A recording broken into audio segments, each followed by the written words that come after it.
8h53 em Campos. Bom dia para você ligado na Folha FM, acompanhando aí também o nosso streaming no Face, de volta com o Folha no Ar, primeira edição, onde conversamos aqui com o Carlos Alexandre Azevedo Campos, advogado ex-assessor do STF, com o jornalista Luísio Abreu Barbosa. Voltamos com você, Luísio.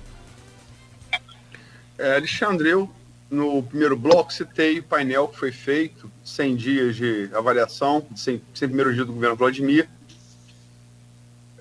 Vimos 6 representantes da sociedade civil organizada, né? Elaine Leão, do Ciprozep, Hamilton Garcia, cientista político da UENF, Igor Franco, da Uniflu, especialista em finanças, José Francisco Rodrigues, presidente da CDL Campos, Nélio Artiles, médico infectologista, professor da Faculdade de Medicina, e Jefferson Mendes Azevedo, gestor, né?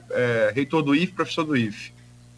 E a média entre as 6 notas, para esse primeiro dia de Vladimir, foi 7,5. Teve nota de 8,5 a 6, mas a média foi 7,5, que é uma média boa. Queria, de maneira sucinta, sua nota, até porque você é professor acostumado a dá-las, e é tido como professor rigoroso na UERJ, e justificativa. Eu daria nota 8, né?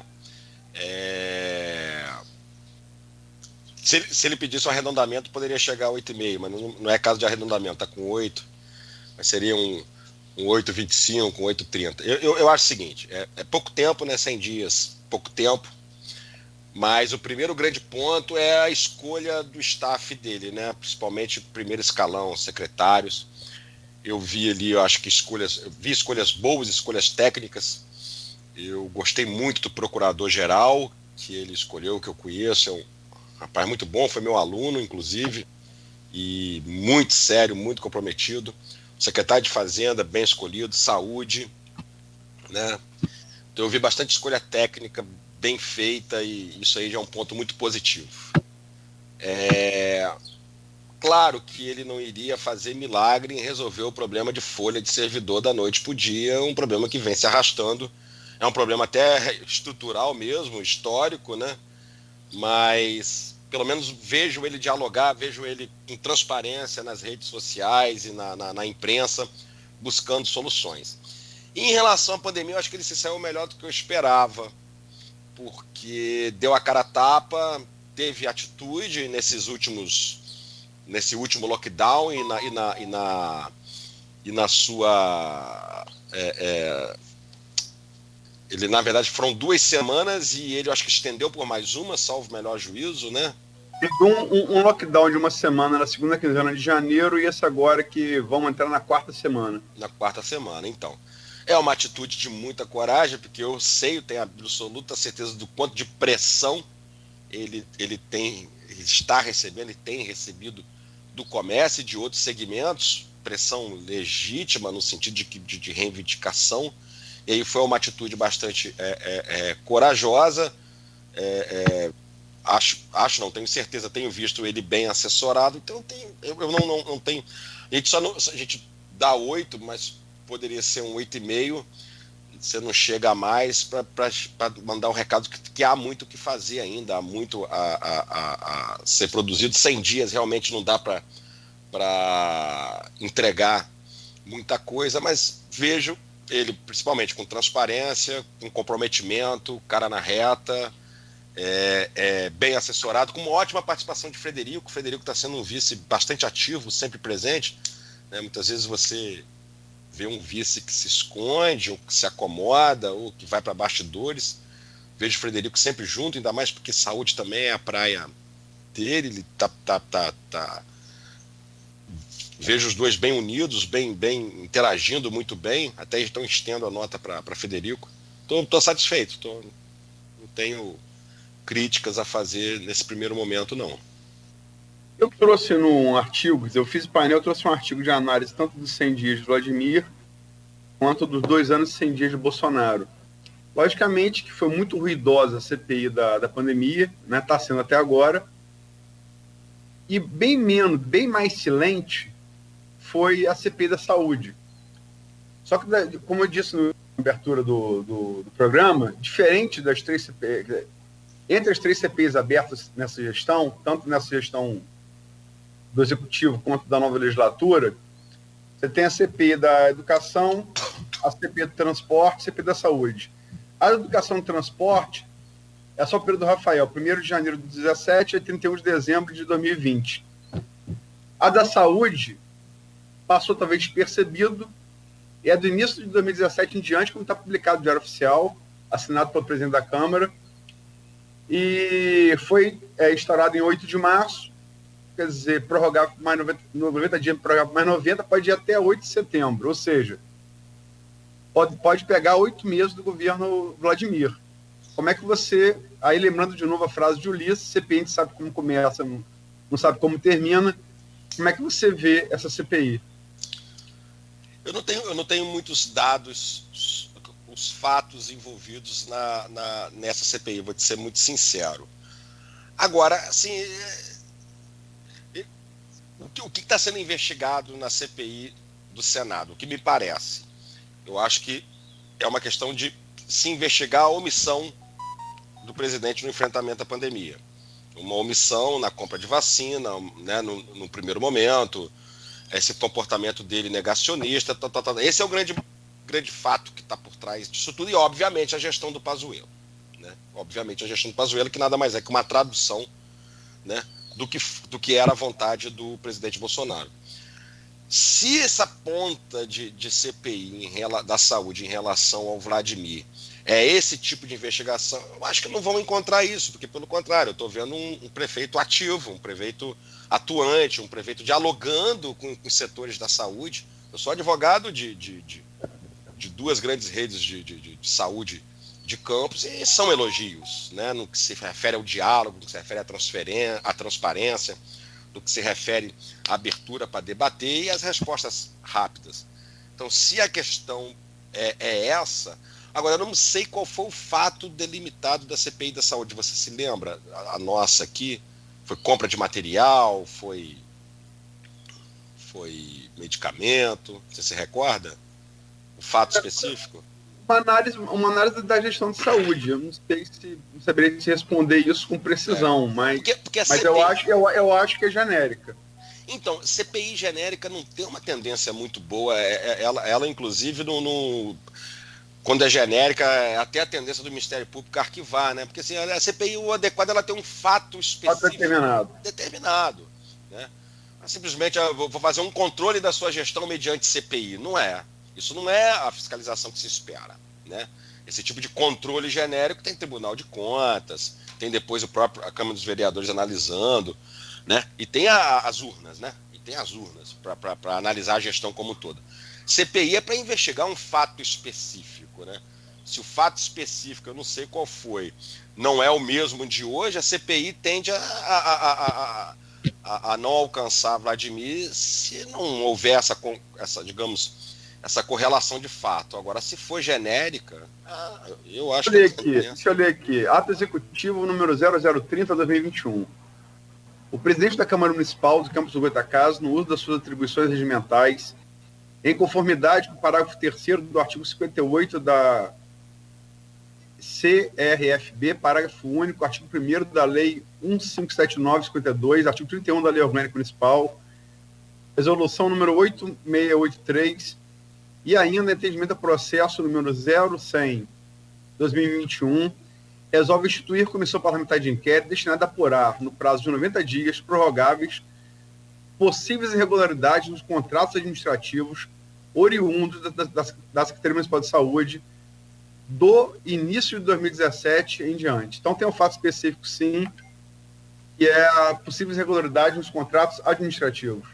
Não alcança a gestão de Vladimir, né, necessariamente. Alcança, 2017 em diante. Não, sim, mas não alcança... Vamos lá.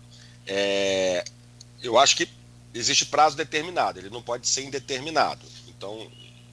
Não, vai até o final do CPI, quer dizer... Mas investigar é investigar fato passado. Eu acho bem complicado esse tipo de CPI genérica que parece uma CPI para fiscalização permanente. Se cria um órgão de fiscalização dentro da Câmara para fiscalizar permanentemente os contratos futuros. Eu sempre penso em fato passado, mas vamos dizer que fosse possível, né? Não, eu acho que são os fatos que vão até o final da CPI, né? É 8 de março, abril, maio, junho, no mínimo. Então, na verdade, o prazo que se dá é prazo para investigação do fato passado. Assim, o normal é esse. Eu acho que existe uma anomalia nessa CPI aí que precisa ser estudada. Quando se dá, assim, você tem que determinar o prazo. É muito prazo de duração da CPI para investigar um fato já ocorrido. Até porque se subentende, né, que você abre uma CPI, os fatos cessam, né? Estou sendo investigado, eu vou parar. Mas o meu ponto nem é esse. Assim, eu acho isso importante, mas é uma questão interna corporis deles, né, de analisar. Mas meu ponto é que se forem irregularidades na contratação, isso não diz com gestão de pandemia. Você está me entendendo? Tanto que o início dela, 2017, é muito anterior ao início da pandemia. Sim. Sacou? Então, assim, eu acho que está me parecendo muito mais uma investigação de irregularidades do ponto de vista da probidade administrativa do que propriamente de eficiência no combate à pandemia. Que eu acho que é o foco hoje, Vladimir. Então, talvez acho que não tenha pertinência nenhuma com a atuação dele. Também, se você for analisar, também pelo calendário oficial, os pagamentos, vão ser vários pagamentos feitos relativos a contratos passados, né? Isso quer dizer que a atual gestão não encontrou irregularidade nesses contratos. Inclusive, compra de remédio, que a gente sabe que é substancial no município, né? É uma possibilidade, né? Na realidade, há uma dificuldade. Você imagina um novo governo, estou suspendendo seus pagamentos porque eu tenho uma suspeita de irregularidade, né? Em relação a contratos e em relação a valores já empenhados. Isso não é algo simples, né? Ele teria que abrir uma auditoria, penso eu, abrir uma auditoria e tivesse algum tipo de... Fora isso, ele está inadimplente, ele estaria inadimplente hoje, né? Então, Só que eu estou achando que essa CPI, assim, embora tenha analisado o fato aí, a questão aí está muito, muito genérica, né? Não sei qual foi o andamento que já se teve na Câmara em relação a isso. Sindicato, essa CPI é com relação à saúde no governo Rafael Diniz. Sim, Rita, mas ela pode ser também por 8 meses do governo Vladimir. Né? É o que a gente está discutindo aqui. Além do 4 anos de Rafael, ela pode também se estender por 8 meses do governo Vladimir.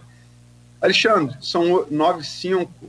Tem uma última pergunta aqui que eu gostaria de fazer, que já respondeu também o presidente da OAB Campos, o Cristiano Miller. Abraço, Cristiano. Foi até uma entrevista feita pelo Cláudio, foi minhas férias, Cláudio com o Arnaldo Neto. Qual a sua análise com relação à reabertura das contas de Rosinha que foram reprovadas pelo TCE? A reabertura das que foram aprovadas... que foram reprovadas. Sim, não, discordo. Eu achei que foi... Eu não penso que não partiu do prefeito, né? Foi um ato a partir da presidência da Câmara, né? Porque, na verdade, as contas de Rosinha foram reprovadas no Tribunal de Contas e a decisão foi confirmada na Câmara dos Vereadores. Também. Né?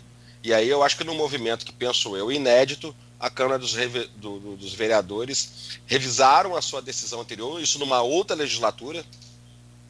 Retroativamente. Eu acho que isso aí, do ponto de vista jurídico, não se sustenta, né? Achei uma grande bola fora da Câmara dos Vereadores, revelou uma insegurança jurídica no que se refere à tutela do dinheiro público, à tutela da coisa pública, né? E obviamente casuística, partidária, portanto, meramente partidária, com pouquíssimo zelo à coisa pública, ao interesse público. Achei uma decisão verdadeiramente lamentável e num momento muito inoportuno para mim, com possível desgaste para o prefeito. Existem coisas que só a ciência política explica, o direito não. Me falou do possível desgaste do Supremo com o presidente do Senado no que se refere a liminar do Barroso e a confirmação que possa vir. E quem me garante que o presidente do Senado não se omitiu e implicitamente delegou ao Supremo essa decisão? Se o que mais ocorre é transferência de custo político no âmbito das relações entre poderes, né? Grandes decisões da história foram tomadas por transferência de custo político e algumas desastrosas. a famosa decisão do Dred Scott, da Suprema Corte, na primeira metade do século XIX, que culminou na Guerra Civil de Lincoln, foi uma transferência de custo político do presidente da época, acho que o Buchanan, para a Suprema Corte norte-americana. Uma clara transferência de custo político, que disse: a escravidão não é um problema político, é um problema jurídico, a Suprema Corte vai decidir, eu lavo minhas mãos. O que explica, né, a Lula, Dilma, com maioria no Congresso, não conseguia avançar a pauta de igualdade igualdade de opção sexual, a questão da união afetiva estável, né? Por que isso não veio? Não é opção, né? É orientação, né? Sim, orientação, perdão. A velocidade para falar por causa do horário apertado. Então, por uma questão de orientação sexual, por que não a equiparação? Por que não avançou essa agenda? Porque não queria perder apoio político de evangélico. Transfere para quem? Para o Supremo. Eu acho que ficaria ruim, penso que fica ruim, parecer para a sociedade que a Câmara dos Vereadores atuou em nome, em favor do prefeito. Acho que foi muito inoportuno do ponto de vista político, principalmente para ele, que está começando uma gestão e está começando bem, na minha opinião. Então eu achei muito inoportuna essa posição da Câmara dos Vereadores, e errada do ponto de vista jurídico, né? De uma nova legislatura realizar esse tipo de revisão. Eu não conheço precedente.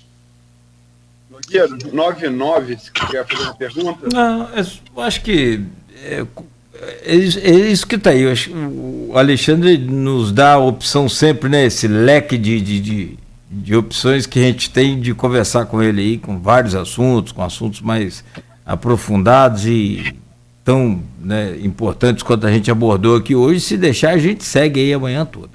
Acho que é agradecer aí ao Alexandre, né? Dizer que a gente está sempre acompanhando o trabalho dele, sempre, né, perturbando ele aí de vez em quando também para falar em nome aqui do Easy Sensa, enfim, onde ele tem uma atuação também muito importante, como você frisou lá na UERJ e aqui também no particular, enfim, né, torcer para que a gente vença essa pandemia logo aí, porque eu acho que eu vou pegar uma carona nesse negócio do caranguejo aí, tá? Não sei se vai sobrar não, mas pelo menos uma patazinha a gente dá um jeito aí. Última cerveja que eu e a Luísa tomamos, ou foi a Tafona ou foi no armazém, Luísa? Eu não lembro agora. Foi no armazém, que inclusive me fez não ver o programa no dia seguinte com você, Camila.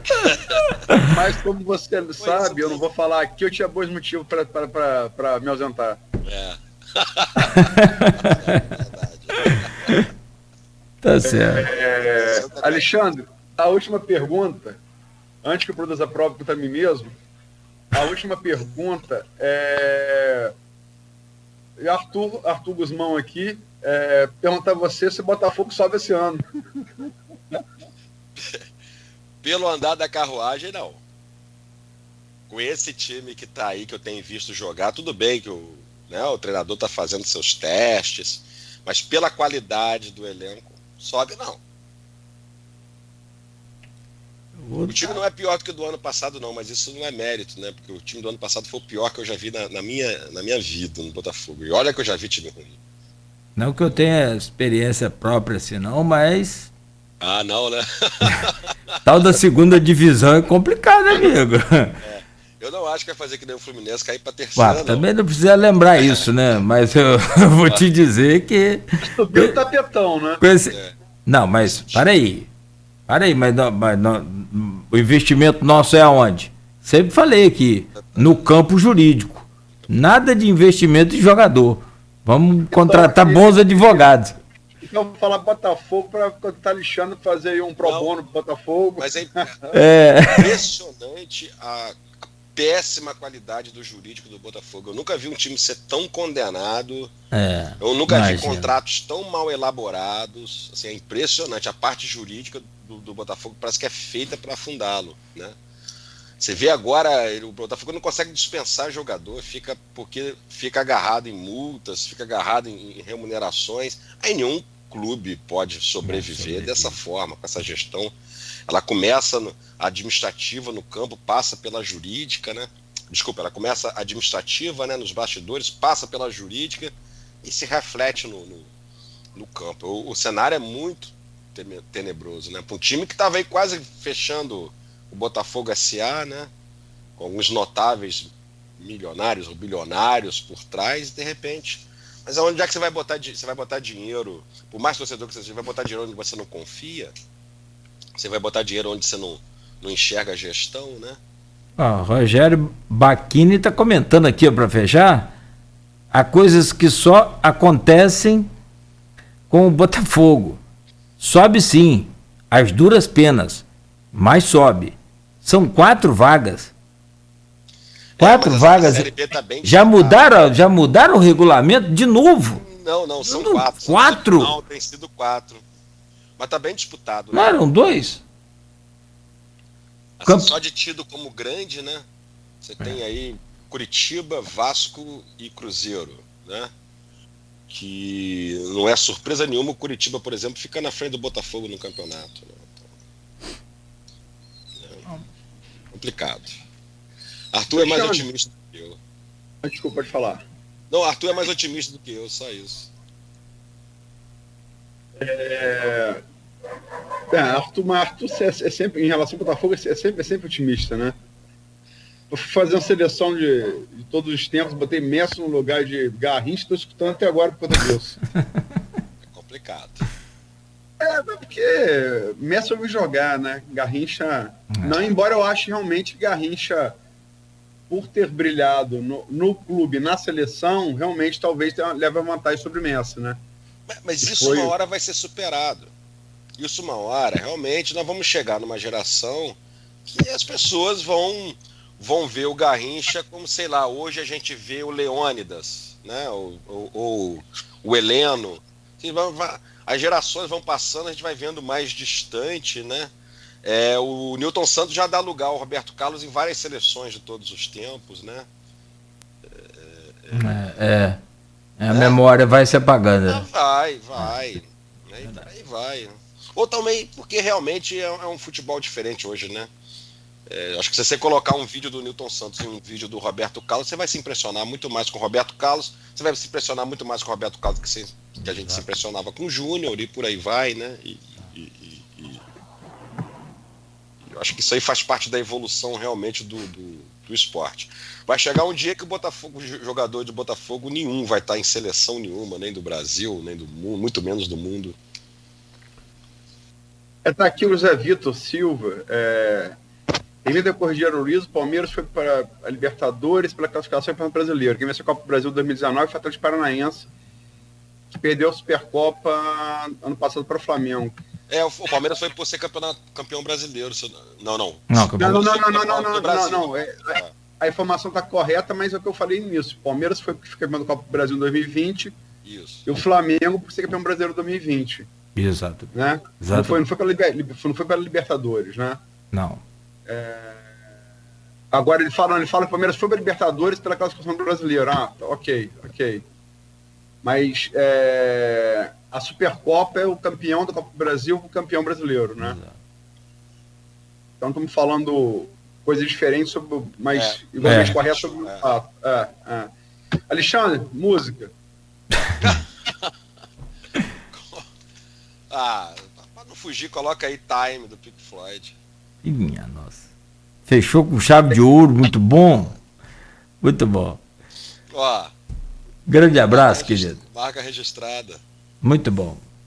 Um abraço, embora eu discorde. É uma banda de rock todos os tempos, não foi o Pink Floyd, foi o Cream, mas enfim. Você falou.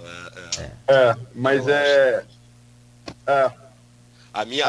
os meus top 5 são Pink Floyd, Led Zeppelin, AC/DC, R.E.M. e Ramones. O R.E.M. e Ramones é para diversificar um pouco, ser mais representativo, mas... Eu não tenho tatuado no braço, mas vê se dá para ver aí o quadro que está aqui. Dá para ver? Dá. Clapton. Eric Clapton e Charlie Parker. Charlie Parker. Bom. Mas enfim, agradecer e anunciar que amanhã o prefeito Vladimir Garotinho para falar sobre os 100 dias de governo. Bom, a partir das 7 da manhã. Obrigado, gente. Um abraço, agradecer mais uma vez a participação. Estou sempre à disposição aqui. É uma honra, uma alegria muito grande estar com vocês. Além de ser gratificante ser ouvido, né? a presença de vocês, a participação com vocês é sempre um ótimo motivo para começar a semana. Valeu? Abraço, querido. Honra e alegria toda nossa. Obrigado. Toma aí. Muito obrigado mais uma vez. Bom dia, Luísio, também, e até amanhã às 7 da manhã. Ok, um abraço. O prefeito Vladimir aqui amanhã. Se Deus quiser. Outro flamenguista também, né? Mas vamos lá.